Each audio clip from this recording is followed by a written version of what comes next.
Dear students, today we are going to discuss about the formation of sentences in English language. What are the basic rules for forming a sentence, and how can we translate sentences that are from Urdu into English? That is the basic topic of our lecture today, and it belongs to your question in we should say that question paper in examination, in annual examination according to the federal board, and that is question number 7, in which you are asked for translation of an unseen passage, and that is not of too much difficult level, but it is quite in general, we should say that an average level paragraph that you can easily translate.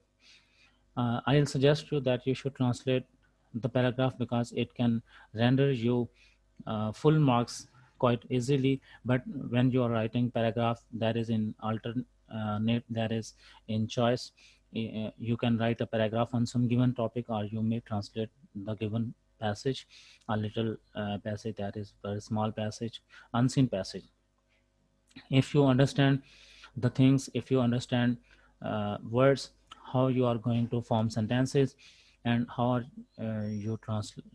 going to translate the sentences from Urdu into English, that is quite an easy task.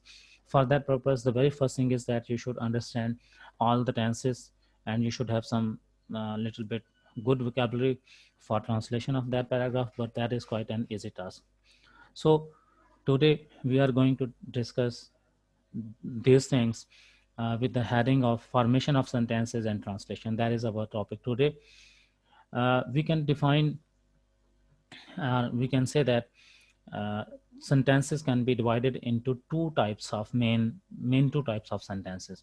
The first one is informative sentences. Informative sentences are those sentences that convey only some information, but they don't contain any sort of some action in them, right? They are very simple sentences, and they are just conveying information. Like we should say, here some sentences are given: he is a brave soldier, right? That is only information. uh, we are honest people, that is only information. There is no action, there is no main action in this sentence, just an information is conveyed about some person. So these are simple sentences, they are intelligent, and sometimes we need a subject. How can we translate them, or how can we make these sentences? That is not our main topic today, but we are going towards the next topic, that is the action sentences. But still, if we are discussing about informative sentences, it means that we can put a subject is the person or the thing about whom we are going to convey some information, and then we use definitely a verb, and then there is some noun or some adjective or some noun phrase or adjective phrase that conveys about uh, the subject, that is information about the subject. We can form this sentence quite easily. uh, but when we are talking about the action sentences, they are a little bit different from these, we should say that informative sentences. These sentences con- convey information consisting of some action in them. For example, we are playing hockey, they were singing songs, and they worked well. All these sentences convey some information that consists of some specific action.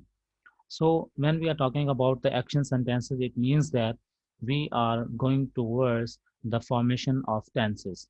यानी हम tenses को discuss करेंगे, तो of course फिर जाकर हम ये action sentences बना सकते हैं, जो कि एक main part है हमारे राइटिंग का। और ये एक्शन सेंटेंसेस किस किस तरह से बन सकते हैं, बेसिकली मैं आज मेन टॉपिक चाहिए हमारा कि एक्शन सेंटेंसेस को हम किस किस तरह से फॉर्म कर सकते हैं, राइट? एक होते हैं यानी वो सेंटेंसेस जिसमें जस्ट एक सिंपल इंफॉर्मेशन कन्वे की गई है कि कोई शख्स कैसा है, किसी के बारे में क्या पॉइंट है, this chair is black, that door is white, we are intelligent students, they are hard working student are like this. इस तरह के जिसमें सिंपल इन्फॉर्मेशन होती है। लेकिन दूसरे जो होते हैं जिसमें हम एक्शन कन्वे करते हैं, यानी जिसमें कोई ना कोई एक्शन कन्वे किया जा रहा होता है, उस सेंटेंस को बनाने के लिए हमें क्या क्या फॉर्मेशन हो सकती है, क्या क्या possible we should say that हो सकती है, फॉर्मेशन हो सकती है, पॉसिबल सूरत या पॉसिबल कंडीशन हो सकती है कि किस किस तरह से हम सेंटेंसेस को बना सकते हैं. So the very first thing is that आपने ये माइंड में रखना है कि कोई भी सेंटेंस हो वो एक सब्जेक्ट और वर्ब के बगैर इनकम्प्लीट होता है। मीन एटलीस्ट किसी भी सेंटेंस में जब हम कोई सेंटेंस बनाने जा रहे हैं, सेंटेंस फॉर्म करने जा रहे हैं, तो एटलीस्ट उसमें एक सब्जेक्ट और वर्ब का होना ज़रूरी है। उसके बगैर कोई भी सेंटेंस इंग्लिश का नहीं बन सकता। तो at least two things that are compulsory for making a sentence, whether it is action sentence or informative sentence, is subject and verb। ये दो चीज़ें आपने माइंड में रखनी है कि ये ज़रूर होंगे। अब हम आते हैं कि किस किस तरह से हम सेंटेंसेस बना सकते हैं एक्शन सेंटेंसेस की तरफ स्पेसिफिकली। तो फर्स्ट वन इज़ दैट कि हम सब्जेक्ट लगाते हैं और सब्जेक्ट के बाद फिर हम वर्ब लगाते हैं, और वो वर्ब एक्शन वर्ड होता है या मेन वर्ब होता है। साथ इसके नीचे हमने एग्जांपल देखी, ही सब्जेक्ट है, ठीक है, यानी जिसके बारे में हम बात कर रहे हैं। और उसके बाद हम नेक्स्ट की तरफ आ रहे हैं, place. Place is the main verb. यहाँ पे हमारा सेंटेंस कंप्लीट हो गया। यानी हम एक तरीका ये है कि हम अपना सेंटेंस इस तरह से बना सकते हैं, एक सब्जेक्ट और उसके बाद मेन वर्ब, या उसको हम एक्शन वर्ड कह सकते हैं, that makes the sentence complete. अब हम दूसरे फॉर्म की तरफ आते हैं, सब्जेक्ट प्लस वर्ब यानी मेन एक्शन और उसके साथ आगे ऑब्जेक्ट। ये तब ज़रूरत होती है जब हमारे पास जो मेन एक्शन है या मेन वर्ब जो है उसको हम ट्रांजिटिव वर्ब के तौर पर यूज़ कर रहे हैं, तो ऑफ कोर्स उसके साथ आगे ऑब्जेक्ट की भी ज़रूरत होगी। ये प्ले जो यहाँ पर हमने वर्ड यूज़ किया है, ये ट्रांजिटिव वर्ब के तौर पर भी यूज़ हो सकता है और इनट्रांजिटिव के तौर पर भी यूज़ हो सकता है। अगर हम इसके साथ आगे ऑब्जेक्ट लगा दें तो ऑफ कोर्स क्या बन जाएगा, वो ट्रांजिटिव ऑब्जेक्ट लगा दें तो ऑफ कोर्स वो ट्रांजिटिव वर्ब बन जाएगा। और अगर उसके साथ हम ऑब्जेक्ट नहीं लगाते, उसको सिंपली विदाउट ऑब्जेक्ट यूज़ करते हैं, तो वो फिर इन ट्रांजिटिव वर्ब होगा, जिसमें सिर्फ हमें सब्जेक्ट और वर्ब की ज़रूरत होगी, जो कि नंबर 1 पार्ट में हमने देखा, डिस्कस किया। उसके बाद यानी ये टू बेसिक हम कह सकते हैं कि टू फॉर्म्स हैं सेंटेंसेस बनाने की। एक ये हो सकता है कि we should place a subject and then we put verb. Verb is the main action, यानी सब्जेक्ट और वर्ब पे सेंटेंस कंप्लीट हो गया। उसके बाद दूसरी फॉर्म जो है उसकी ये है कि सब्जेक्ट वर्ब, और वर्ब को हो सकता है आगे ऑब्जेक्ट की ज़रूरत हो इन सम कंडीशन ऑब्जेक्ट की ज़रूरत नहीं भी हो सकती। लाइक जैसे यहाँ पर हमने देखा, ही प्लेस हॉकी। अब इसमें हमने क्या किया है, सब्जेक्ट वर्ब और ऑब्जेक्ट लगाया है। अब हम नेक्स्ट पार्ट की तरफ आते हैं, नंबर 3। नंबर 3 पे हमने एक और हमने ये देखा कि एक और फॉर्म है सेंटेंस बनाने की, यानी एक और कंडीशन हो सकती है, एक और सिचुएशन या पॉसिबल सिचुएशन हो सकती है कि हम किस तरह से एक सेंटेंस फॉर्म कर सकते हैं। सब्जेक्ट, सब्जेक्ट के बाद वर्ब, और वर्ब के बाद हो सकता है वहाँ पे ऑब्जेक्ट ना हो, उसकी जगह हम एडवर्बियल लगाते हैं। एडवर्बियल बेसिकली क्या होते हैं, एडवर्बियल जो है ऐसे फ्रेजेस या वर्ड्स होते हैं, एक जर्नल से हम टर्म इसके लिए बना रहे हैं कि adverbials are those words or phrases that give some extra information about a main verb या एक्शन वर्ड। यानी उसके मुतल्लिक एक एक्स्ट्रा इन्फॉर्मेशन दे रहे होते हैं कि वर्ब कहाँ हुआ, कैसे हुआ, किस तरह से हुआ, या किस हद तक हुआ, या इस तरह की यानी एक्स्ट्रा इन्फॉर्मेशन होती है। और ये एक्स्ट्रा होती हैं, यानी ये कंपलसरी पार्ट नहीं होते। ऊपर वाले सेंटेंसेस में जब हमने दोनों सेंटेंसेस देखे, यानी सब्जेक्ट प्लस वर्ब दोनों कंपलसरी थे, सब्जेक्ट वर्ब और आगे उसके ऑब्जेक्ट चाहिए तो वो भी कंपलसरी पार्ट होता है, यानी उसके बगैर सेंटेंस इनकम्प्लीट होगा। अब यहाँ पे जो एडवर्बियल्स हैं, एडवर्बियल्स जो है हमेशा याद रखें, ऐसे फ्रेजेस या वर्ड्स होते हैं जो किसी वर्ब के बारे में एक्स्ट्रा इन्फॉर्मेशन प्रोवाइड कर रहे होते हैं या वर्ब को क्वालिफाई कर रहे होते हैं। और वर्ब को जब क्वालिफाई कर रहे होते हैं तो इसका मतलब है ये उसकी एक्स्ट्रा इन्फॉर्मेशन है। जैसे यहाँ पर हमने अब देखा, ही प्लेस इन अ ग्राउंड।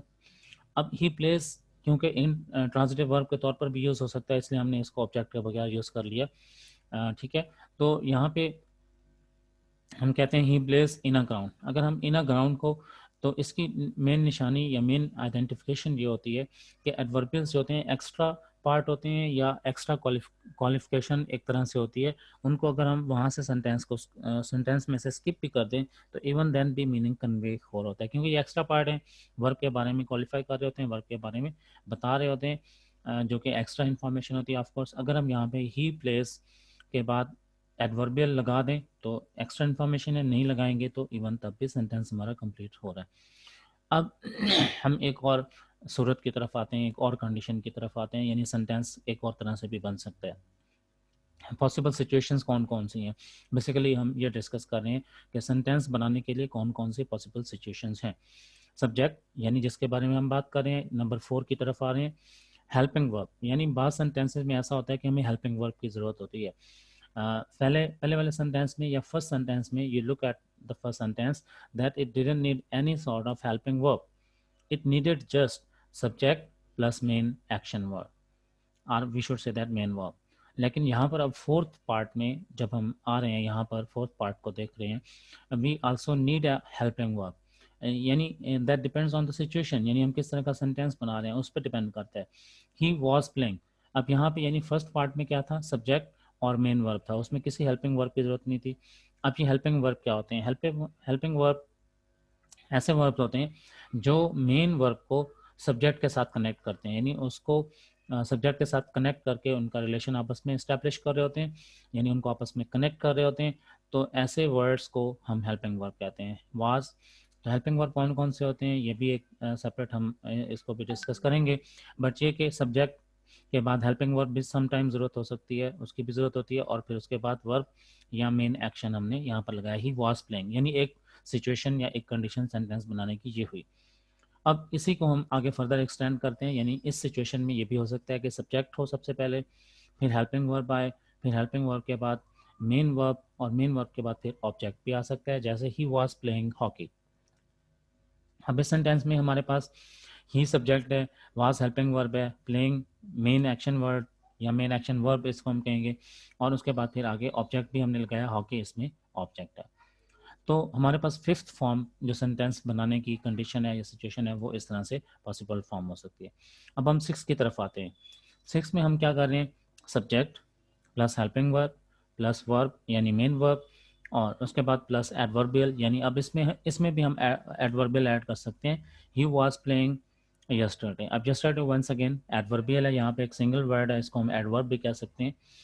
ठीक है, तो एक जनरल टर्मिनोलॉजी हम यूज़ कर रहे हैं। एडवर्बियल से मुराद तमाम वो वर्ड्स और फ्रेजेस हैं जो कि किसी भी उसके बारे में बताते हैं, किसी वर्ब के बारे में बता रहे होते हैं, एक्स्ट्रा इन्फॉर्मेशन कन्वे कर रहे होते हैं। अब नंबर 7 पे एक और कंडीशन हमारे पास हो सकती है, यानी सब्जेक्ट है, सब्जेक्ट के बाद हेल्पिंग वर्ब है, हेल्पिंग वर्ब के बाद वर्ब यानी मेन एक्शन वर्ड है, प्लस ऑब्जेक्ट है, प्लस एडवर्बियल्स है। तो यानी ये पॉसिबल सिचुएशन या पॉसिबल फॉर्मेशंस हैं किसी भी सेंटेंस के बनाने के लिए, जो कि हमने सिंपल स्टार्ट किया कि सब्जेक्ट और वर्ब है, सब्जेक्ट और वर्ब के बाद उसके आगे ऑब्जेक्ट लग सकता है, यानी मेन वर्ड है वर्ब, और उसके बाद इसी तरह से आगे हम बढ़ाते गए। तो ये पॉसिबल सिचुएशंस हमारे पास तमाम आ रही हैं कि कौन कौन सी पॉसिबल सिचुएशन है जिसके अकॉर्डिंग हम इंग्लिश का सेंटेंस फॉर्म कर सकते हैं। He was playing hockey yesterday, अब वंस अगेन एक और कंडीशन हमारे पास निकल आई, एक एक और सिचुएशन निकल आई कि किस तरह से हम सेंटेंस बना सकते हैं। तो overall dear students, we have seven situational, we should say that, formation of sentences. Number 1 is subject plus main word और main verb उसको हम कहेंगे, सॉरी। उसके बाद फिर नंबर 2 पे सब्जेक्ट और मेन वर्ब है, और उसके साथ आगे ऑब्जेक्ट की कंडीशन हो सकती है, पॉसिबली ऑब्जेक्ट उसमें लग सकता है। फिर हम आते हैं नंबर 3 पे, सब्जेक्ट प्लस वर्ब यानी एक्शन वर्ड, और फिर एडवर्बियल उसमें ऐड हो सकता है। ये बेसिक सेम पैटर्न के हैं, लेकिन इसमें एडवर्बियल ऐड हो गया, एक में ऑब्जेक्ट ऐड हो गया। नंबर 4 पर फिर सब्जेक्ट, यानी अब जो पैटर्न है थोड़ा चेंज हो गया, यानी ऐसे सेंटेंसेस भी हो सकते हैं जिनमें हमें सब्जेक्ट के साथ हेल्पिंग वर्ब चाहिए होता है, वर्ब मेन वर्ब और सब्जेक्ट को आपस में कनेक्ट करने के लिए। वो अकॉर्डिंग टू द टेंसेज है, वो हम डिस्कस करेंगे लेटर ऑन कि कहाँ कहाँ पे हमें हेल्पिंग वर्ब चाहिए होता है। तो हेल्पिंग वर्ब की जरूरत पड़ गई दरमियान में, यानी वही पैटर्न है लेकिन दरमियान में हेल्पिंग वर्ब ऐड हो गया, subject helping verb plus verb, ठीक है, मेन वर्ब, और उसके बाद फिर हम subject plus helping verb plus main verb plus object, right. और फिर उसी तरह से सब्जेक्ट हेल्पिंग वर्ब फिर मेन वर्ब और प्लस एडवर्बियल उसमें ऐड हो सकते हैं, या फिर एडवर्बियल और ऑब्जेक्ट दोनों भी उस सेंटेंस में ऐड हो सकते हैं हेल्पिंग वर्ब के साथ, subject helping verb plus object plus adverbial. तो ये हमारे पास बेसिक 7 स्ट्रक्चर्स हैं जिनको हम माइंड में रख के हम ये जहन में रख सकते हैं कि हम अपना सेंटेंस बना सकते हैं। उसके साथ साथ आपने ये भी माइंड में रखना है कि इंग्लिश और उर्दू में सब्जेक्ट वर्ब और ऑब्जेक्ट की जो ऑर्डर होता है वो क्वाइट डिफरेंट होता है। अब हम ये देखते हैं कि बेसिकली सब्जेक्ट क्या होता है। और बाकी मेन वर्ब और ये क्या होते हैं, इनको थोड़ा सा गो थ्रू करते हैं, एक शॉर्टली हम इनको डिस्कस कर लेते हैं।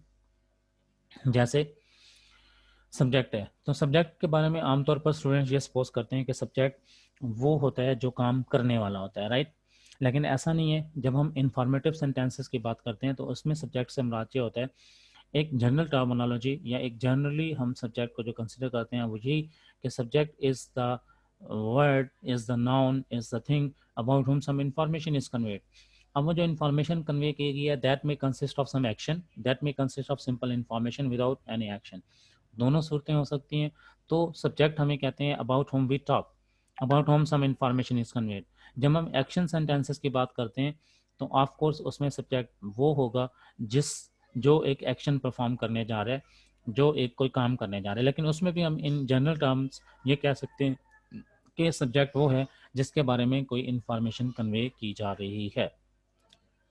उसके बाद मेन वर्ब है। मेन वर्ब क्या होता है? A word that show some action. वो वर्ड जो कि कोई एक्शन शो करता है उसको हम कहते हैं कि वो क्या होता है, उसको हम ये कहेंगे कि वो एक्शन वर्ड है। ठीक है, उसको हम ये कहेंगे कि वो एक्शन वर्ड है। जैसे यहाँ पे हमारे सामने नज़र आ रहा है a word that show some action, जो कोई एक्शन शो करता है। इट फॉर्म्स लाइक, इसकी फॉर्म्स होती हैं like first second third forms, यानी ये एक तरह से हमारे पास इंडिकेशन है, आइडेंटिफिकेशन है कि हम इस तरह से इसको यूज़ कर सकते हैं। मेन वर्ब होते हैं यानी जिसकी वर्ब की फॉर्म्स हम बनाते हैं। उसके बाद ऑब्जेक्ट है। ऑब्जेक्ट क्या होता है? ऑब्जेक्ट वो होता है जिस पे कोई काम हो रहा होता है। नॉर्मली हम ये कहते हैं the receiver of an action, anything that receive some action that is called an object. और दूसरी इसमें बहुत इंपॉर्टेंट जो बात है, जो इम्पोर्टेंट पॉइंट है वो ये कि ऑब्जेक्ट जो होता है वो बेसिकली वर्ब के क्वेश्चन यानी व्हाट का आंसर करता है। ठीक है, तो दूसरा पॉइंट इसमें यही है कि वो क्वेश्चन का आंसर करता है, यानी आप अगर मेन वर्ब से क्वेश्चन करें व्हाट, तो वो व्हाट का आंसर करता है। जैसे ही प्लेस हॉकी, तो hockey he place, place what, hockey. Hockey का उसका नाउन होगा। जो ऑब्जेक्ट होता है वो हमेशा नाउन या प्रोनाउन की फॉर्म में होगा, या सम नाउन और प्रोनाउन की फ्रेज फॉर्म में होगा, राइट। तो यहाँ पे हमने ये माइंड में रखना है कि ऑब्जेक्ट से मुराद है रिसीवर ऑफ एन एक्शन। जरूरी नहीं है कि हर सेंटेंस में ऑब्जेक्ट हो, कुछ सेंटेंसेस में ऑब्जेक्ट नहीं भी होता, जस्ट सब्जेक्ट और वर्ब पे ही वो सेंटेंस कंप्लीट हो जाते हैं। Object is not a compulsory part, या मिनिमम रिक्वायरमेंट जो सेंटेंस के लिए उसमें ऑब्जेक्ट इंक्लूडेड नहीं है। मिनिमम रिक्वायरमेंट जो सेंटेंस बनाने के लिए है वो मैंने जैसे आपको पहले कहा, फर्स्ट पार्ट जो हमने सेंटेंस का डिस्कस किया उसमें यानी सब्जेक्ट और वर्ब चाहिए, खाली मेन वर्ब। ठीक है, ऑब्जेक्ट जो है वो मिनिमम रिक्वायरमेंट में नहीं आता, बट इन सम सेंटेंसेस जहाँ पे हमें ऑब्जेक्ट की ज़रूरत होती है वो क्या कहलाता है, यानी वो वाला वर्ब जिसको आगे ऑब्जेक्ट चाहिए होता है वो ट्रांजिटिव वर्ब कहलाता है। अब बताए हेल्पिंग वर्ब। हेल्पिंग वर्ब क्या होते हैं? हेल्पिंग वर्ब्स क्या होते हैं? They help the main verb, यानी वो जो है मेन वर्ब को क्या करते हैं, कनेक्ट करते हैं। यानी मेन यहाँ पर हम साथ मेंशन कर लेते हैं कि ये मेन वर्ब को बेसिकली क्या करते हैं, कनेक्ट करते हैं with the subject of the sentence, sentence का जो सब्जेक्ट होता है उसके साथ। अब जो मेन हेल्पिंग वर्ब है वो हमारे पास कौन कौन से हैं? Is, am, are, be. Be इसकी बहुत बेसिक फॉर्म है, लेकिन इसके साथ is, am, are, was, were, has, have, had, been, और ये हमारे पास मेन हेल्पिंग वर्ब हम इनको यूज करते हैं, राइट। उसके बाद एडवर्बियल्स। एडवर्बियल्स क्या होते हैं? एडवर्बियल्स के बारे में अभी हमने डिस्कस किया कि एडवर्बियल्स एक जर्नल, एक हम कह सकते हैं कि एक ब्रॉडर टर्मिनोलॉजी है जो ये बताती है कि कोई भी एक्शन जो है किसी सेंटेंस में अगर हो रहा है तो उसके बारे में एक एक्स्ट्रा इंफॉर्मेशन या एक्स्ट्रा क्वालिफिकेशन होती है, एक्स्ट्रा बात बता रहे होते हैं कि कोई वर्ब या एक्शन कब हुआ, कैसे हुआ, कहाँ हुआ, किस तरह से, इस तरह के अल्फाज के आंसर हमें बता रहे। They tell about the action, add extra information about the action word or main verb.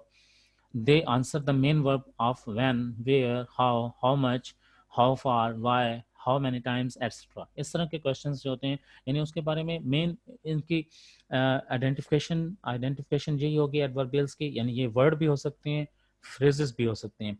लेकिन ये क्या बताते हैं, ये बताते हैं कि कोई भी वर्ब उससे रिलेटेड एक्स्ट्रा इन्फॉर्मेशन है। और इसकी निशानी एक ये भी होती है कि इनको अगर आप सेंटेंस में से स्किप कर दें इवन तब भी सेंटेंस का मीनिंग सेंस जो है वो कन्वे हो रहा होता है। इट मीन्स कि ये कोई एक्स्ट्रा पार्ट हैं, ये कोई कंपल्सरी पार्ट नहीं है, और सेंटेंस का एक्स्ट्रा इन्फॉर्मेशन कन्वे कर रहे होते हैं, क्वालिफाई कर रहे होते हैं वर्ब को।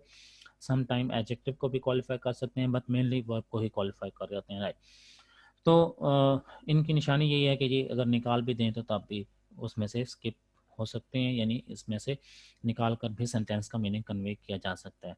तो एडवर्बियल एक हमने टर्मिनोलॉजी एक्स्ट्रा यूज़ की, ठीक है। तो ये हमारे पास आज के मेन यानी एक्शन सेंटेंसेस से रिलेटेड कुछ मेन जो पॉइंट्स हैं उनके बारे में हमने डिस्कस किया।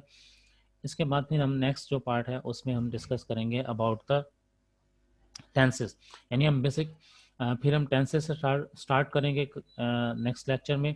But today we just discuss कि how many ways in how many ways we are able to form a sentence, right? So I think you have understood that is the very basic structure। ये कोई इतना मुश्किल काम नहीं है, ये एक जनरल सी बातें हैं, ये वो तमाम चीज़ें हैं जो हम अपने from the very first level second level class से स्टार्ट कर देते हैं अंडरस्टैंड करना। जस्ट ये है कि उनको हमने एक सिंपल स्ट्रक्चर के फॉर्म में मेंशन कर दिया है, एक रूल्स के फॉर्म में। Remaining thing is that it is not difficult for the students. I think students have understood very well all these things. These are the basic things. Now we should have some questions if